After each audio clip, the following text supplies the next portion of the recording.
नमस्कार। सब धरती कागज करूं, लेखनी सब बन राय, सब समुद्र की मसी करूं, गुरु गुण लिखा न जाए।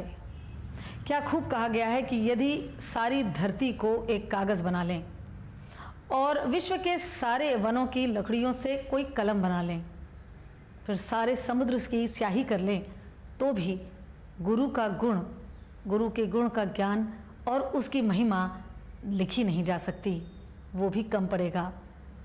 ये बिल्कुल सच बात है और इस बात को न केवल मैं यकीन के साथ मानती हूँ बल्कि मैंने महसूस भी किया है। योगाचार्य BKS आयंगर ने अपने अथक अभ्यास, प्रयास और रिसर्च और रिसर्च से योग को जिस सोपान पर पहुँचाया वो एक अद्भुत अविस्मरणीय काम है। गुरु जी एक ऐसे योगी थे जिन्होंने जो कुछ स्क्रिप्चर्स में लिखा था उन्हें पढ़ा, समझा, लेकिन उससे आगे जाने का भी प्रयास किया। इसी क्रम में उन्होंने ये पाया कि क्या प्राणायाम सिर्फ बैठी स्थिति में ही किया जा सकता है, या उन तमाम लोगों के लिए प्राणायाम जो बहुत ज़रूरी है मगर वो लाचार हैं, कमज़ोर हैं या किसी बीमारी से ग्रसित हैं, तो क्या उनके लिए प्राणायाम लाइंग डाउन पोजीशन पे भी किया जा सकता है। इस तरह के उन्होंने कई अनूठे एक्सपेरिमेंट्स किए और जिसमें उन्होंने अपने वैज्ञानिक खोज से ये पाया कि जी हाँ, इसको एक दूसरी अवस्था में भी किया जा सकता है और उन तमाम लोगों तक पहुंचाया जा सकता है जो इसके लिए बहुत ज़्यादा इच्छुक हैं या जिन पर इनका बहुत अच्छा असर होगा। शायद यही वजह थी कि स्व से शुरू की गई इस यात्रा को गुरुजी ने सर्व तक पहुंचाया। यानी अपने अभ्यास को उन्होंने सिर्फ अपने तक नहीं रखा, उसके अच्छे बुरे गुणों को देखकर फिर उसको इन ऊंचाइयों तक पहुंचाकर सब जनता के लिए पहुंचाया, जनता जनार्दन के लिए पहुंचाया, ताकि उनको भी वही फायदे हो सके जो उन्हें हुए थे। प्राणायाम आजकल बहुत आसानी से इस्तेमाल करने वाला एक शब्द है, बल्कि यूँ कहें कि इसका फैशन सा हो गया है, लेकिन सच पूछिए तो एक बहुत ही गूढ़ ज्ञान है और इसको करने के कई तरीके हैं और प्राणायाम कई प्रकार के हैं। इस एपिसोड में हमने आपको डीप रिलैक्सेशन यानी जैसे विपरीत करनी, शवासन ये सिखाने के बाद प्राणायाम सिखाने का निश्चय किया है। समय का अभाव है और प्राणायाम कई प्रकार के हैं, तो हमने इसमें से ऐसे 2 स्टेजेस या अवस्थाएं चुनी हैं जो आसान हैं करना और जिसके अभ्यास से आपको बहुत फ़ायदे होंगे। तो चलिए सबसे पहले सीखते हैं विपरीत करनी, एक ऐसा आसन जो गुरुजी की स्वयं की खोज है, जो किसी स्क्रिप्चर्स में मिलता नहीं, लेकिन एक अद्भुत डीप रिलैक्सेशन का आसान तरीका है।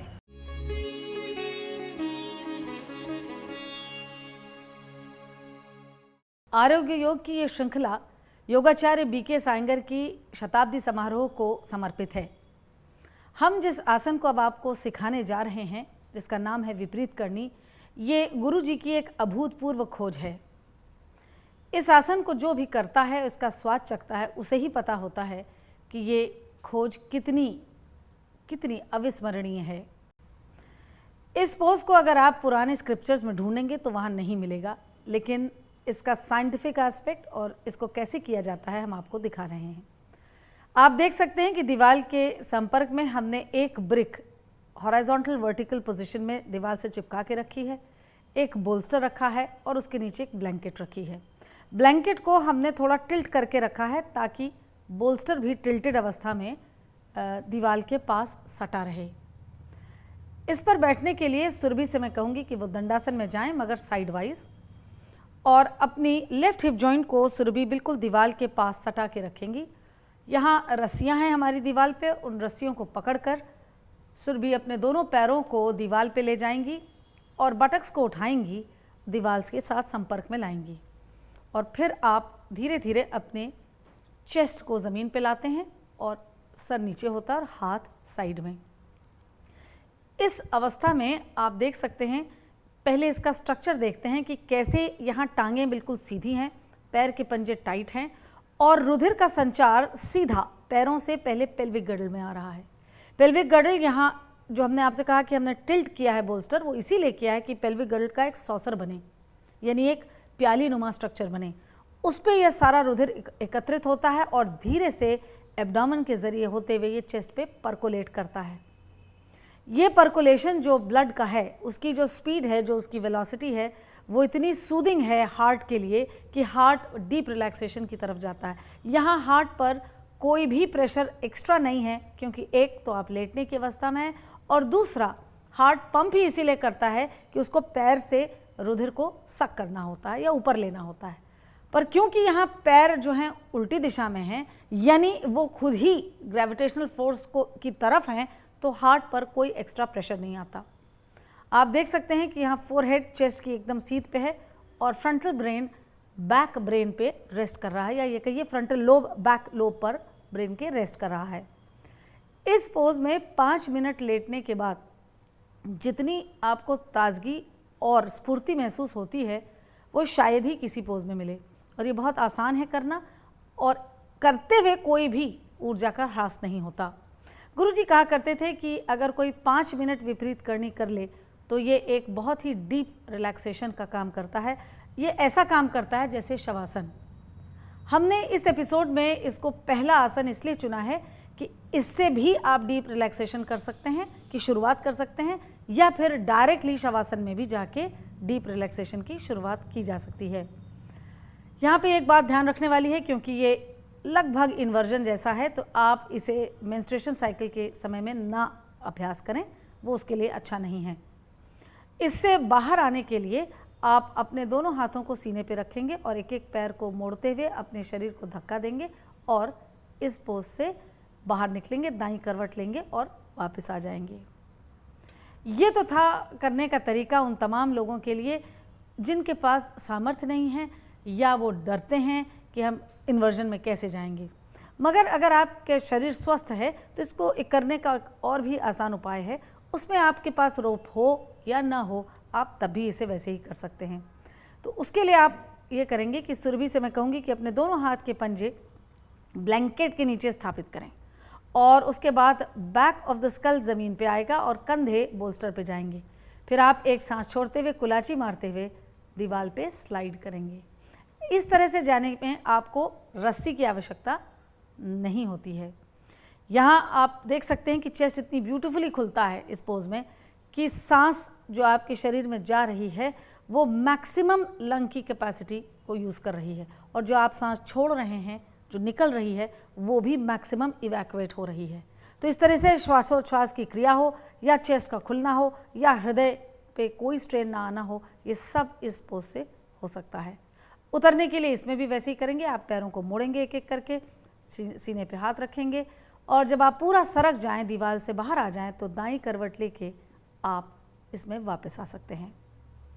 हमें यकीन है एक बार आप इसे ट्राई करेंगे तो आप इसे अपने अभ्यास का एक मूलभूत हिस्सा बनाकर ज़रूर रखेंगे। इस एपिसोड को हमने समर्पित किया है शवासन और प्राणायाम के लिए। प्राणायाम से पहले शवासन का होना अति आवश्यक है ताकि आप उस शांत चित्त अवस्था में आ जाएं जहां से सिर्फ और सिर्फ आप अपने प्राण के आयाम पर ध्यान केंद्रित कर सकें। तो चलिए अब हम आपको सिखाते हैं और दिखाते हैं कि शवासन करने का ठीक तरीका क्या है।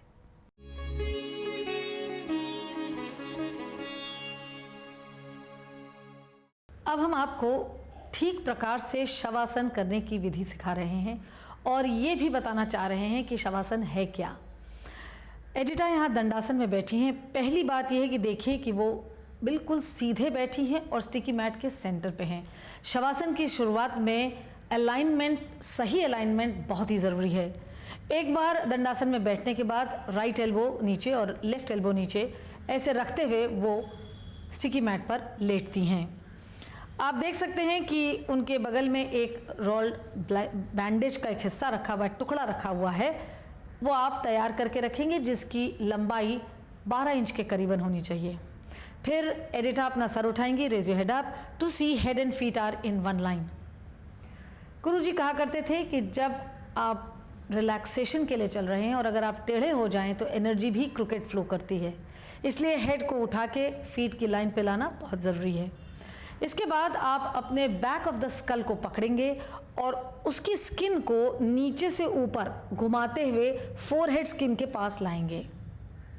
ऐसा करने से आपके फोरहेड स्किन जो है वो रिलैक्स होती है और फेशियल मसल सारी रिलैक्स हो जाती हैं। उसको रिलैक्सेशन देने के बाद आप अपने कमर और लेग्स इन दोनों पर ध्यान देंगे। आप पैर मोड़ेंगे, you will bend your legs, you will lift your buttocks up to release the skin away from the lumbar, यानी आपने कमर से स्किन को नीचे की ओर उतारा।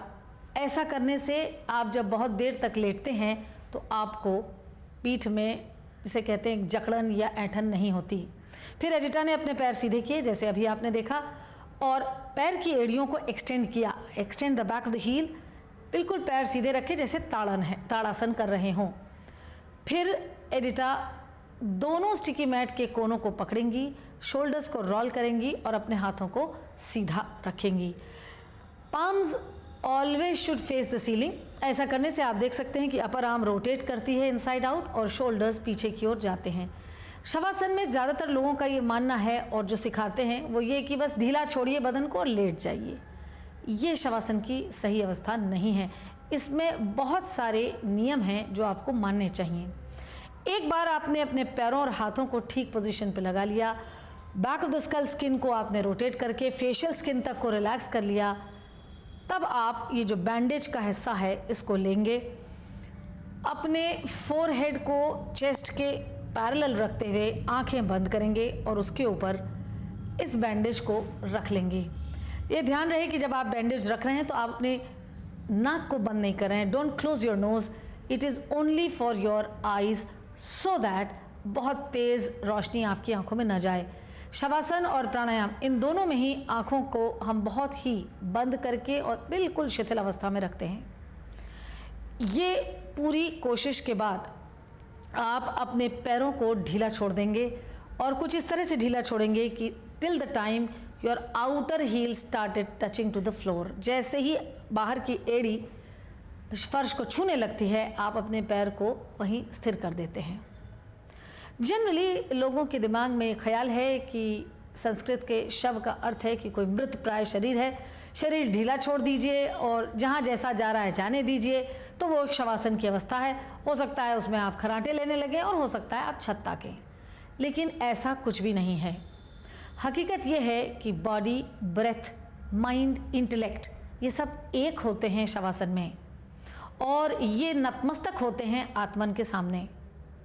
ऐसी अवस्था में जो माइंड में स्टेडीनेस या स्टिलनेस आती है, जो एकाग्रचित्तता आती है, वो है शवासनिक अवस्था। तो जब तक आप ठीक से लेटना नहीं सीखेंगे, जब तक अपने शरीर को एक नियम से एक अलाइनमेंट में नहीं लाएंगे, इस अवस्था का आना बड़ा मुश्किल काम है।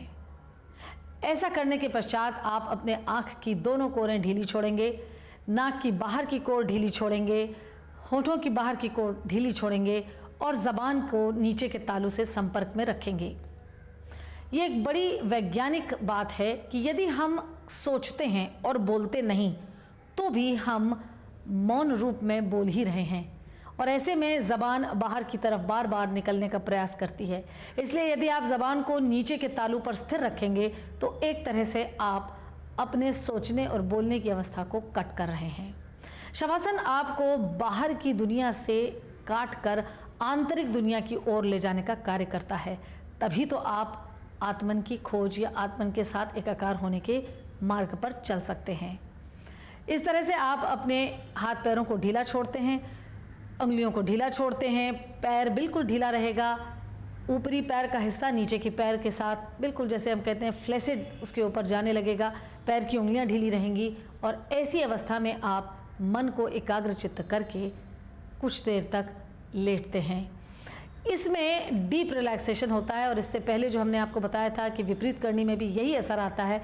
तो इस तरह की अवस्थाओं से आप अपने को प्राणायाम के लिए प्रिपेयर करते हैं। शवासन में कुछ देर रहने के बाद याद रहे कि आप एकदम से नहीं उठेंगे, एकदम से बैंडेज नहीं उठाएंगे, बल्कि थोड़ा वक्त देंगे कि आँख की पुतलियाँ जो पहले अंदर चली गई थी सॉकेट के, वो धीरे धीरे सतह पर आएँ, क्योंकि अब आप बाहर की दुनिया से पहले अंदर की दुनिया में प्रवेश लिया, अब आप अंदर की दुनिया से पुनः जो सांसारिक जगत है उसमें आ रहे हैं।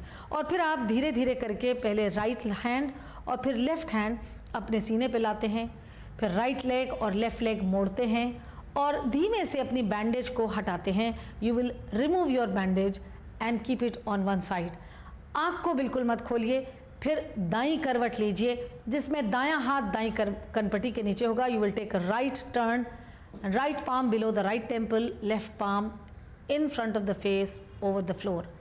ये बहुत ज़रूरी है कि आप दाईं करवट लें शवासन के बाद, क्योंकि शवासन एक डीप रिलैक्सेशन है। जिसके बाद यदि आप झटके से उठते हैं या लेफ़्ट साइड से उठते हैं तो आप अपने हार्ट को एग्जैजरेट कर रहे हैं, उसको तकलीफ़ पहुंचा रहे हैं। तो इसलिए आप दाईं करवट लेते हैं। वहाँ कुछ देर उसी अवस्था में रहने के बाद जब आपको अंदर से ये महसूस होता है कि अब हम तैयार हैं कि हम बाहर की जो लाइट है उसको धीमे से देख सकते हैं, तो आप अपनी आँखों को अध खुला रखते हैं। Keep your eyes partially open, not fully open, and get up. फिर आप सिंपल लूज क्रॉस लेग्स में बैठते हैं। You will sit in simple loose cross legs. Spine सीधी रहेगी, सर सीधा रहेगा और दोनों हाथ की हथेलियां आप अपनी आंखों पर रखेंगे। आपकी आंख की पुतलियां एक बहुत ही सेंसिटिव हिस्सा है आपके जिस्म का। जब इस पर बहुत तेज़ प्रकाश पड़ता है तो ये आपको एक अननोन स्ट्रेस देता है। तो आप अपने हाथ के नीचे आंख की पुतलियों को पूरा खोलेंगे और जब वो बाहर की लाइट से तारतम्य बैठा लें तब आप अपनी हथेली को हटा लेंगे। Then you can remove your palms and sit for a while peacefully and quietly. हमारा आपसे निवेदन है कि शवासन या प्राणायाम के बाद आप बहुत ज़ोर की आवाज़, म्यूज़िक या टेलीफोन का इस्तेमाल ना करें। Let the body should get acclimatise with the outside world. इसके बाद अब हम आपको दिखाने जा रहे हैं कि प्राणायाम क्या है, कितने प्रकार के हैं, कैसे किया जाता है और क्यों किया जाए। तो चलिए सीखते हैं प्राणायाम।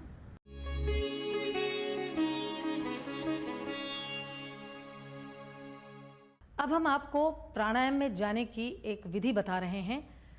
इसको दो प्रकार से किया जा सकता है। एक तो पद्मासन लगा के, जो सबसे प्राचीन पद्धति है और इसमें स्पाइन सबसे स्टेबल रहती है। दूसरा जो योगाचार्य ने अपने अथक प्रयासों से पाया कि आप लेट कर भी इसका अभ्यास कर सकते हैं। इसमें एक बोल्स्टर लगा लिया गया है ताकि आपका सीना खुला रहे, फेफड़े खुले रहें और आप भली भांति श्वासोच्छ्वास की क्रिया कर सकें। बात यहाँ बहुत जानने वाली ये है कि प्राणायाम है क्या। एक साधारण सी परिभाषा के तहत देखें तो प्राण का आयाम ही प्राणायाम है। प्राण यानी लाइफ फोर्स और आयाम यानी एक्सटेंडेड एक्सपेंशन। मगर सच मायने में अगर देखा जाए तो हठ योग प्रदीपिका यह कहती है कि जब तक शरीर में प्राण है तब तक शरीर जीवित है। जब प्राण शरीर को छोड़ के जाता है तो शरीर निर्जीव है। यानी प्राण ही वो एक ऊर्जा है जो व्यक्ति को जीवित रखता है। हमारे ऋषि मुनियों ने बहुत अभ्यास के बाद ये पाया कि अगर हम अपने श्वासोच्छ्वास की क्रिया को यानी सांस लेने और छोड़ने की क्रिया को बड़े संयम से और कई विधियों से करें तो हम इनके लेने और छोड़ने की अवधि को, इनके वॉल्यूम को बढ़ा सकते हैं और जो जीवन दायिनी बनता है और इस तरह से योगी की उम्र बहुत ही लंबी होती रही है। इसी विधा को सिखाने के लिए हमने आज आपके लिए दो बहुत ही आसान से प्राणायाम चुने हैं। एक उज्जाई और दूसरा विलोम। समय का अभाव भी है और तैयारी भी सब लोगों की अलग अलग होती है। ये वो दो प्राणायाम हमने चुने हैं जिसको कोई भी बिगिनर अगर प्रैक्टिस करने लगे तो अपने आप ही वो आगे और आगे बढ़ता चला जाएगा।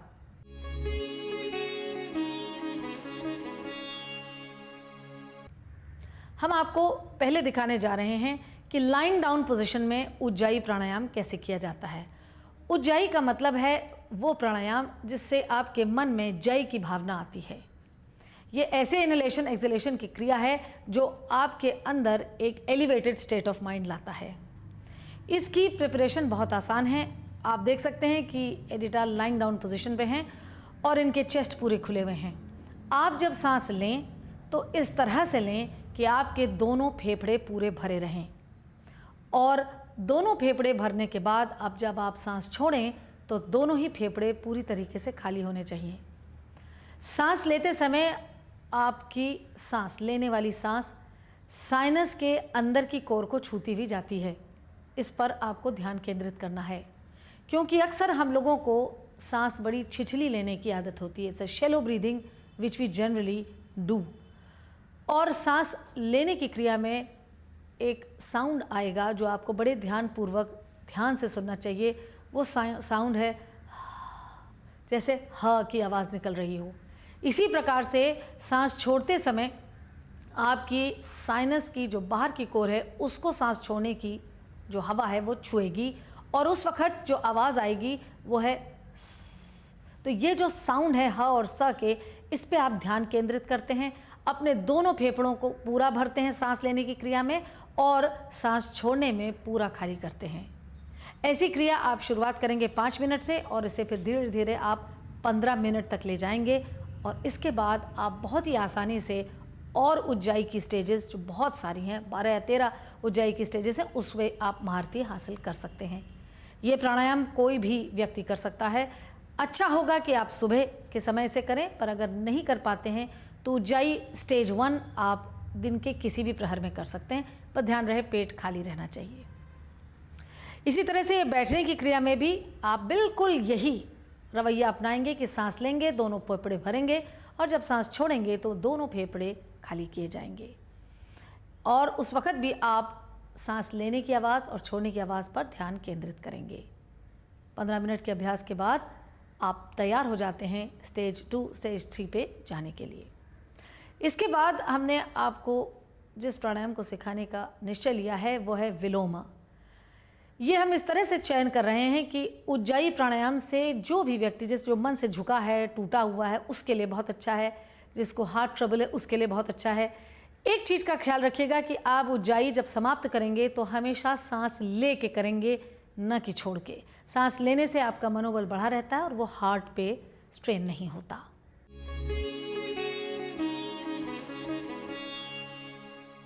अब हम आपको विलोम प्राणायाम सिखाने जा रहे हैं। विलोमा स्टेज 1। विलोमा यानी वी मतलब विपरीत, लोमा यानी नाक की गुहा के रोएं। इस प्राणायाम में इनका मूवमेंट ऑपोजिट डायरेक्शन में होता है नेचुरल प्रोसेस से। इसकी वजह से इसमें सीविंग प्रोसेस जो हमारी इनहेलेशन ब्रेथ ली जा रही है वो बहुत अच्छा होता है। विलोम प्राणायाम में हम इंटरमिटेंट इनहेलेशन लेते हैं, यानी इनहेल पॉज और एक्सहेलेशन एक बार में किया जाता है।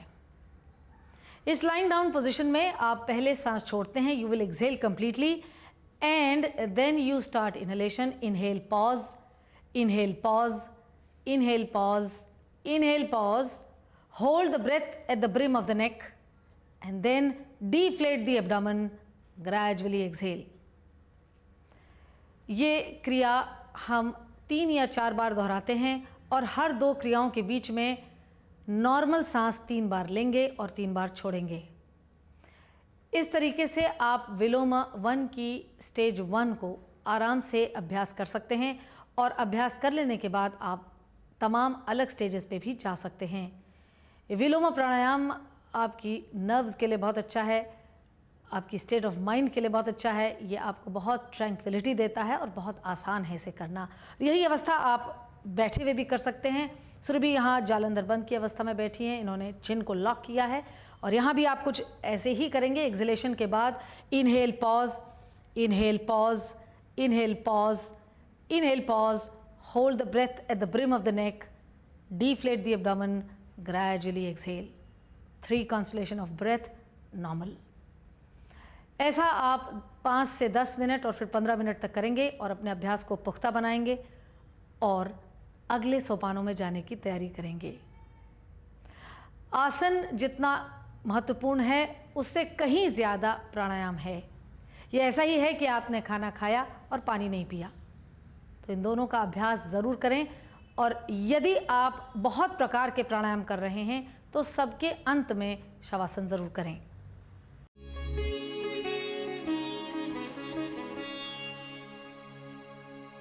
आज आरोग्य योग की श्रृंखला का आखिरी एपिसोड है।